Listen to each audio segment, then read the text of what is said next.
Let's talk about using the wrong pricing model and how to choose the right one for your freelance business. When it comes to pricing models, there's a number of different ones you can choose, and you always want to understand each of them and have them in your back pocket. So for example, you could charge an hourly rate. You could charge a commission basis. So for every dollar I help you earn, I take 10% or 30%. You could charge a retainer basis, meaning just pay me $2,000 or $3,000 a month and I'll do basically what work you need me to do.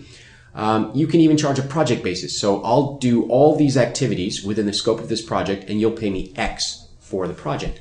Those are four main pricing models. The problem is that if you choose the wrong one, you can freak out your potential client.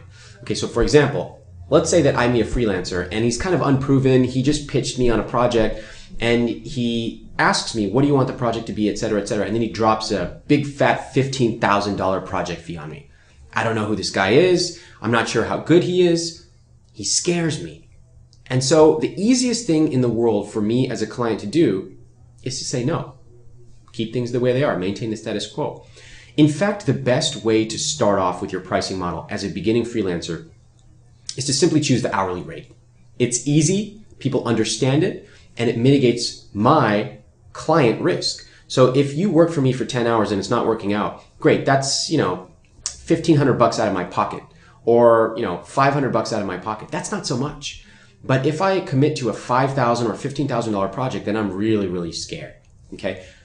Of course, you want to move beyond that at a certain point. So I've got somebody who works for me, for example, where I've had him, where basically he was on retainer.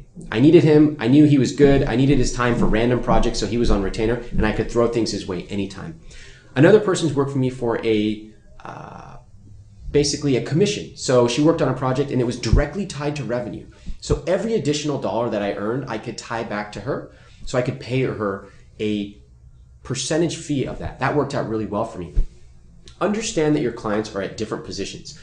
If you're working for a client that's just starting off, a commission thing will be very attractive because they don't have to put money out of their pocket.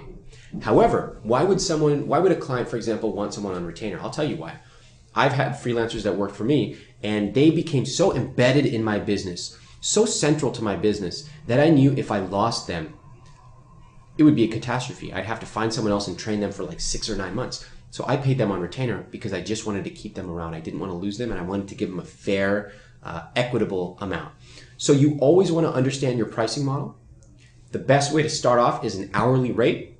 And as you move up and up and up and you become indispensable in the organization, you can actually ask for more valuable pricing models.